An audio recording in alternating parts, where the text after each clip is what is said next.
오늘 요약의 기법 두 번째, 그래서 매체의 영향력. 요것은 성균관대학교 2014학년도인가 모의 논술 문제입니다. 거기 1번 문제인데, 일단은 매체의 영향력이라는 주제어가 제시가 됐어요. 가부터라는 매체의 영향력에 대한 견해를 담고 있다. 이 제시문들을 서로 다른 두 입장으로 분류하고 각 입장을 요약하시오 그랬어요. 자, 여기서 일단은 주제어가 매체의 영향력이고, 매체의 영향력하고 관련해서 두 입장으로 분류를 해서 쓰라고 그랬으니까 어떻게 하면 돼요? A 입장하고 B 입장하고 나눠서 A 입장 한 덩어리, 그 다음에 이제 B 입장 한 덩어리, 이런 식으로 이제 나누면 되겠지. A, B.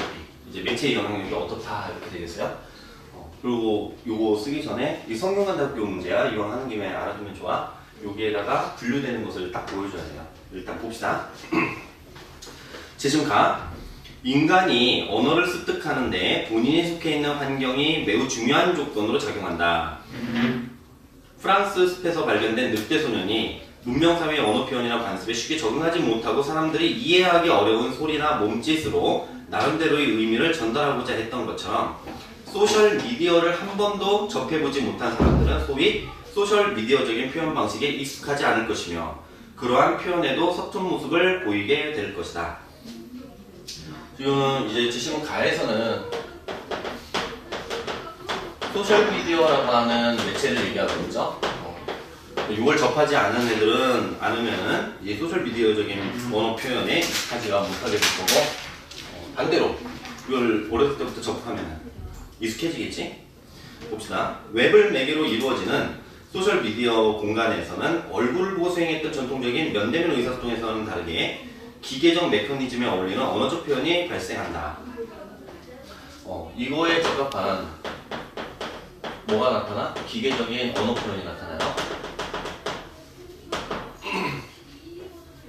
또한 언어적 소통 능력이 다소 부족했다 할지라도 소셜미디어 이용자들은 이미지나 각종 다양한 이모티콘을 이용해 효율적으로 의미를 전달할 수 있으며, 이제 이미지나 이모티콘 을 활용한 의사소통이 일어날 수 있고, 효율적으로 해서 그 의미를 전달할 수 있으면 적절한 시기에 타인의 공감을 얻을 수 있는 메시지를 게시하기도 한다. 여기서는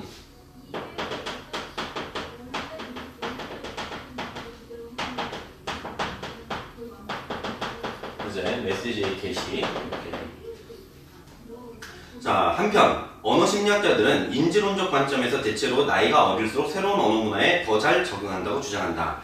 이러한 관점에서 본다면 소셜미디어에 노출된 시기가 젊을수록, 즉 어려서부터 소셜미디어를 이용한 경우일수록 소셜미디어에서의 표현 방식을 더 자연스럽게 인식할 것이며 자신의 일상생활에서도 그러한 언어적 특성을 드러내게 될 것이다. 자, 그 다음에 여기서는 이거 얘기한 거 한마디로 얘기하면 무슨 얘기야?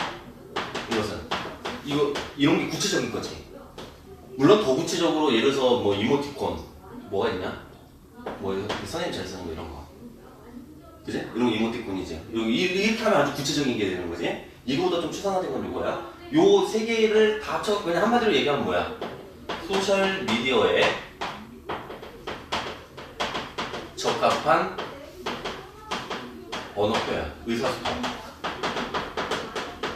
이제 이런 게 발달한다는 얘기지, 그지? 자, 그 다음에 이어서 나오는 내용은 뭡니까? 언어 심리학자들 이야기를 통해서 어릴 때 노출될수록 소셜 미디어에 대한 뭐가? 적응력이. 이게 적응력이 높다지. 자, 표현 방식을 자연스럽게 인식할 것이며 자신의 일상생활에서도 그런 언어적 특성을 드러내게 될 것이다. 진짜 일상생활에서 나타납니다. 우리가 막 줄여서 신조어들 진짜 많이 만들잖아. 그지? 그래서 뭐 애들이 막 이러죠. 폭망. 논술에다가 그렇게 써요. 논술 담았을 때. 이렇게 하면은 폭망한다. 뭐 이런 식으로.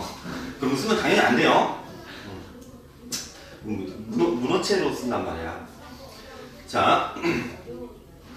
또한 이들은 소셜미디어상에서의 표현법 습득이나 적응 능력이 우월한 것으로 예상되며 그에 따른 소통 능력도 탁월할 수 있다. 그렇기 때문에 언어 표현 방식이 굳어져 버린 기성세대보다는 스마트기기 사용에 익숙하고 어릴 적부터 소셜미디어를 접하며 성장한 소위 디지털 네이티브들 사이에서 고유한 언어 문화가 발생할 것이다. 요게 사실은 이게 뭐 또 한 번 이렇게 연결했지만 사실 이게 뭐예요? 고유한 언어 문화지 얘가. 그리고 어릴 때 소셜미디어를 접할 때 이 환경인 거지 이게. 이렇게 적응력이 높다라고 하는 거. 요거 얘기하고 있죠. 그러니까 이게 뭘 말하는 거야? 매체. 소셜미디어라는 매체의 영향력이 큰 거죠. 그래? 새로운 언어 문화를 만들어내기도 하고 그것을 사용하는 게 어떻게 어릴 때에서 더 어린 시기에 빨리 접할수록 쉽게 적응한다 이런 거죠. 그렇게 어렵진 않습니다. 자, 제시문나 매체의 결정적인 영향력을 끊임없이 강조해온 여러 학자들의 주장과 다르게 매체는 수용자에 의해 사용되는 것이고 수용자를 본질적으로 변화시키지는 못한다. 자, 이런 얘기지. 매체의 결정적인 영향력이 주장되어 왔습니다. 이런 학자들이 있었어요. 이것은 뭐 한다는 거야? 매체의 결정적인 영향력이라는 것은 매체가 수용자를 어떻게 한다? 변화시킨다라는 거죠. 이 제시문은 이 전체가 아니다라고 얘기를 하고 있죠. 아니다라고 하는 내용을 뭐라고 표현해서 수용자가 뭐 할 뿐이다? 수용자가 사용하는 것이다. 아직 설명이 다 된 것 같진 않아. 이 주장은 현대 매스커뮤니케이션 효과 연구의 대표적인 성과인 선별적인 노출 이론을 통해서 수용자가 사용할 뿐이다 라고 하는 걸 설명하겠다. 뭐를? 선별적인 노출 이론. 이걸 통해서 얘기를 해주겠대요. 야, 이 이론은 개인 또는 집단이나 사회의 구성원은 각기 다른 경험에 근거해서 다른 지식과 신념을 갖고 있다는 관찰에서 출발한다. 서로 다른 지식과 신념을 가진 사람들은 같은 메시지를 보더라도 다른 방식으로 반응한다. 이를 보다 구체적으로 확인하기 위해 우선 이용자는 매체가 전달하는 특정한 내용을 선호하거나 선호하지 않을 것이라고 한번 가정을 해보자. 매체의 내용을 선호하지 않는 사람은, 그러니까 선호나 선호하지 않는다라는 것은 뭘 얘기하는 겁니까? 기존의 지식과 신념이 있는 거지. 이제 기존의 지식과 신념이 있어요. 요거에 따라서 선택적으로 사실은 받아들인다는 얘기야. 선호하거나 선호하지 않는 이 기존의 신념이 있고 매체의 내용을 선호하지 않는 사람은 그 내용을 선별적으로 배제를 하게 되는 거지. 그치? 내 신념하고 안 맞는 내용이 나오면 어떻게 돼요? 받아들이지를 않습니다. 그래서 매체의 영향을 받지 않게 돼. 수용자가 이건 어떻게 하는 거야? 변화가 되는 게 아니라 수용자가 알아서 매체의 내용을 배제를 시키는 거야. 이렇게 되는 거지. 그래서 이것은 사실 영향을 받지 않는다. 이렇게 표현돼요. 영향을 받지 않는다라는 요주장이죠. 기존의 지식과 신념에 따라서 어떻게 한다? 매체의 내용을 선별한다. 내용을 어떻게? 선별적으로 수용한다. 이런 내용. 이제? 자, 매체의 내용을 선호하는 사람이 이미 그 내용을 받아들일 만한 지식과 신념을 갖춘 사람일 경우가 많으므로 매체의 내용을 받아들임으로써 특별히 달라지지 않아. 자신의 지식과 신념이 어떻게 될 뿐이야? 강화가 될 뿐입니다. 그는 기존의 지식과 신념을 더욱 강하게 할 수는 있겠다. 매체가 전달하는 내용의 이와 같은 미미한 영향력이 어떻다? 영향받지 않은 매체의 얘는 뭘 얘기하고 있어? 미미한 영향력 이렇게 얘기하고 있죠.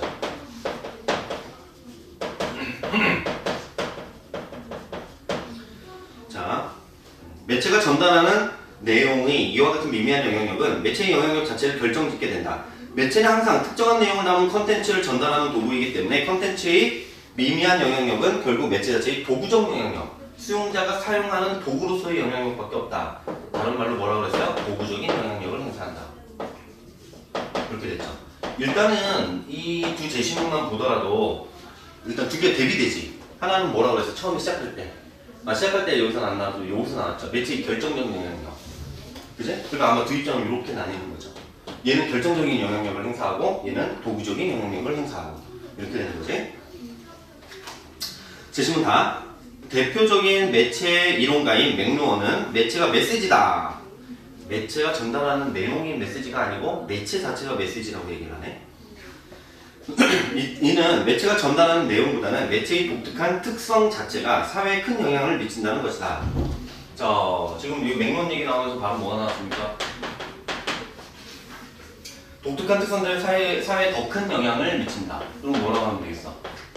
매체의 결정적인 영향력에 대해서 얘는 얘기를 하고 있다. 이렇게 이해를 해도 되겠지. 이제 큰 영향을 미치니까 인류의 역사를 구어시대, 문자시대, 인쇄시대, 전기, 전자시대 등으로 구분한 그는 각 시대를 주도하는 매체가 무엇인가에 따라 인간의 감각비가 달라진다. 매체가 뭘 결정합니까? 인간의 감각비. 감각비라고 하는 것은 감각의 비율을 얘기하는 거겠죠. 그지? 그 다음에 설명이 됩니다. 결과적으로 사람들의 세상을 인식하는 방식도 영향을 받는다. 매체가 감각비에 영향을 주고 이것이 다시 세상의 인식 방식에 영향을 준다. 지금 이렇게 얘기하셨어요. 여기 설명이 이게 핵심이죠. 여기 다 들어가 있네. 그러면 이제 구체적으로 이해를 해보자. 예를 들어 인쇄 매체에 의존하는 사회와 텔레비전이 중요한 역할을 담당하는 사회에서 개개인이 경험하는 생활은 다르다. 또 전자매체는 지구촌을 조성하여 전쟁이나 재해 등 세계 곳곳에서 발생하는 사건이나 뉴스를 전 세계 사람들이 생생하게 목격하도록 하고 세계인이 함께 참여하도록 했다. 그는 특히 인쇄매체와 전기, 전자매체의 등장을 전후해서 일어난 변화에 주목한다. 문자와 인쇄술이 발명되기 전에 사람들은 부족을 중심으로 모여 살면서 말하고 듣는 청각 중심의 커뮤니케이션을 함으로써 이때는 뭐예요? 구전이죠. 그치? 구전이야. 예를 들어서 여러분들 일리아스, 오디세이아 요거 뭐예요? 저기 호메로스가 돌아다니면서 음유시인이지 서사시를 읊고 다녔다고 외워갖고 문자가 없었으니까 그치? 그래서 구전을 하게 된다. 그러면은 이것은 구전은 뭐가 중요해? 청각이 중요한 거죠. 그치? 이때는 청각 중심의 시대가 되는 거죠. 감각의 비율 중에서 청각이 가장 중요한 거죠. 자, 청각 중심의 커뮤니케이션을 하면서 보다 감성적이고 친밀한 관계. 직접 면대면으로 보고 말하기 때문에 감성적인 인간관계가 형성이 되고 친밀한 인간관계가 형성이 됩니다. 자, 유지할 수 있었다. 그 당시에는 듣는 것이 믿는 것이었다. 그러나 인쇄술 발명 이후 인간의 감각비는 읽는 것이 중심이 되고 인쇄술, 이제 인쇄술 그럴 때는 어떻게 되겠어요? 읽는 것이 중심이 되고 시각 중심적인 것으로 바뀌게 되었다. 여기서는 시각이 더 중요하죠. 청각보다는. 자, 그래서 시각 중심적인 것으로 바뀌게 되었는데 이런 인쇄보다는 사람들의 인식을 선형적이고 논리적으로 이제 논리적으로 글을 따라서 읽으면서 논리를 자기가 구성해내가면서 이해를 해야 된단 말이야. 그래서 논리적인 것으로 논리적이며 범주적이게 만들어서 모든 환경을 시각적으로 인식하게 만들었다.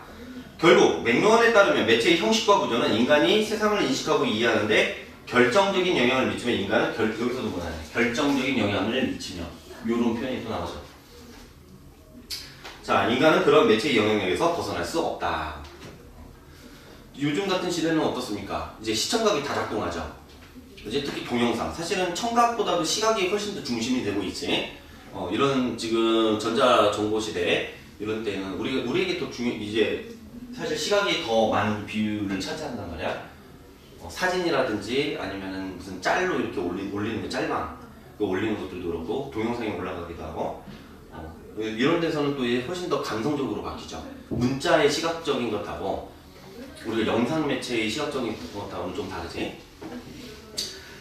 그래서 세상을 인식하는 방식이 바뀐다는 거야. 핵심은 요 내용이고 이거에 의해서 매체의 영향력이라고 하는 논제의 주제하고 관련해서 본다면은 매체는 결정적인 영향력을 이제 행사한다. 이렇게 되는 거지. 자, 제시문 나. 제시문 나가 별로 어렵지 않죠. 이거 간단하죠. 매체 수용자들은 개인적으로 경험한 특정한 욕구를 충족시키기 위해 매체의 산물을 능동적으로 소비한다. 어떻게 한다? 매체의 소비야. 근데 어떤 소비냐? 능동적인 소비가 되는 거죠.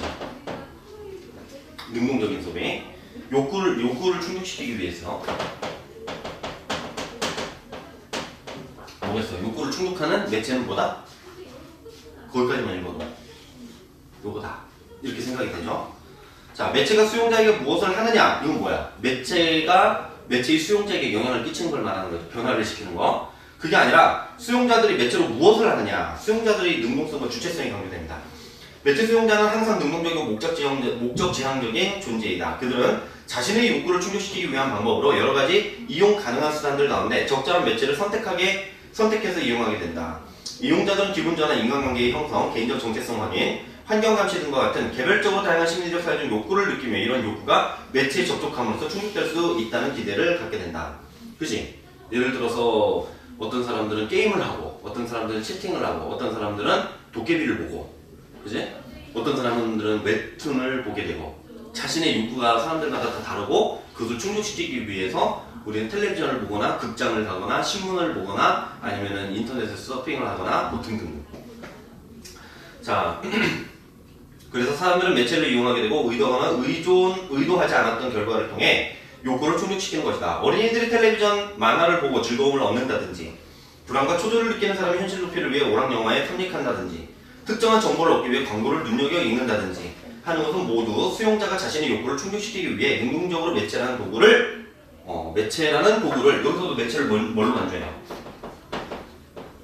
매체는 뭐다? 욕구 충족의 도구이다. 이렇게 되는 거지. 그치? 자, 도구를 소비하는 행위이다. 결국 매체는 삶에서 발생하는 다양한 필요를 충족시켜주는 단순한 도구일 뿐 그 이상도 이하도 아닌 것이다. 다 됐네. 제시문 그렇게 안 어렵죠, 이거? 자, 여기서 보면은 이제 중요한 것은 뭐냐면 이런 문제를 풀 때 A라는 입장하고 B라는 입장으로 분류가 됐잖아. 그런 다음에 이 입장에다가 이름을 붙여줘야 돼. 이름을 붙여볼까? 어떻게 이름을 붙일 수 있을까? 주제는 매체의 영향력이 어떻다? 결정적이다. 두 번째는 결정적이다 이런 입장이 있고, 하나는 매체의 영향력이 미미하다. 그러니까 만약에 크다 했으면 미미하다가 대꾸가 되면 좋을 거고, 여기서는 결정적이다, 여기서는 도구적이다, 수단에 지나지 않는다 이렇게 되겠죠. 그래서 하나는 이제 그것을 우리가 이름을 붙이면은 매체 결정론. 우리 예를 들어서 유전자하고 환경 뭐 이런 얘기할 때 유전자 결정론이라고 하면서 유전자가 우리 인간의 행동이나 행태들을 결정한다라는 입장이지. 그런 데서 이제 따와서 만들 수 있는데 여러분이 사실 만들기는 어려워요. 이게 솔직히 말해서. 여러분 고등학생 수준에서. 그리고 다른 하나는 매체는 그냥 단순히 도구다. 그러니까 도구주의. 이런 식으로 이름을 붙일 수가 있어요. 이름 붙이기가, 그러니까 이름을 이렇게 붙여서 이것을 이런 식으로 개념화가 되면은 좋고, 개념화가 안 됐다가 하더라도 일단 분류할 때 핵심 내용은 써주는 게 좋아. 그럼 쓴다면 어떻게 됐어? 매체의 영향력과 관련하여 재심은 가와 다는 결정적인 영향을 주지 않으니까 매체 결정론의 입장인 반면 나와 나는 매체 도구주의의 입장이다. 먼저 그 매체 결정론의 입장에서 재심은 가는 하고서 이렇게 들어가면 되겠지. 이해되니? 그렇게 쓰면 되고, 그리고 만약에 우리가 이렇게 개념화를 하지 못했다라고 한다면은 이렇게 할 수 있죠. 매체의 영향력이 결정적이라고 주장하는 재심은 가, 다와 매체의 영향력이 도구적, 즉 미미하다라는 입장의 재심은 나와라로 분류된다. 이렇게 쓰라는 거지. 그래서 이제 뭐 미미하다 이렇게 말을 써도 되는데 그냥 미미하다, 크다, 큰 영향력, 작은 영향력 이렇게 써도 되기는 하죠. 이게 뭐 틀린 건 아니죠. 그런데 여러분이 이렇게 개념화를 시킬 수 있다. 결정적 영향력이라든지 아니면은 도구적 영향력이라든지 이렇게 개념 제시문에 사실 그게 있거든. 이런 개념을 활용할 수 있으면은 키워드를 활용하는 거죠. 그러면 이제 훨씬 더 세련된 답안을 쓸 수 있다는 거야. 알겠지? 그렇게 해서 정리가 되면 되고, 그리고 이게 성균관대 문제잖아. 여러분이 교과서에서 배운 개념들이 등장할 때가 있어요. 그럴 때는 그거 갖다 쓰면 돼. 예를 들어 공리주의나 의무론 이런 것들은 그렇지. 그지? 그런데 그렇지 않은 경우들이 있어. 이런 것처럼. 근데 이런 경우처럼 여러분들이 교과서에서 이제 교과서적으로 배우는 표현이 아니라고 한다면은 얘네들이 어떻게 하냐면은 이 제시문에 그렇게 개념화시킬 수 있는 힌트들을 숨겨놔. 숨겨놔요. 그 숨겨놓은 것들을 좀 찾아서 활용을 할 수가 있어야 되는 거지. 자, 그래서 여기에서는 이렇게 이 분류하는 것을 한 문장으로 도입 문장으로 삼아서 쓰고, 그 다음에 제시문 가하고 다를 결정론의 입장에서 쓰고, 그 다음에 제심은 이제 나하고 라를 여기다 쓰고 이렇게 하면 되겠죠. 이해돼? 이런 구성을 삼아서 이제 글을 쓸 수 있습니다.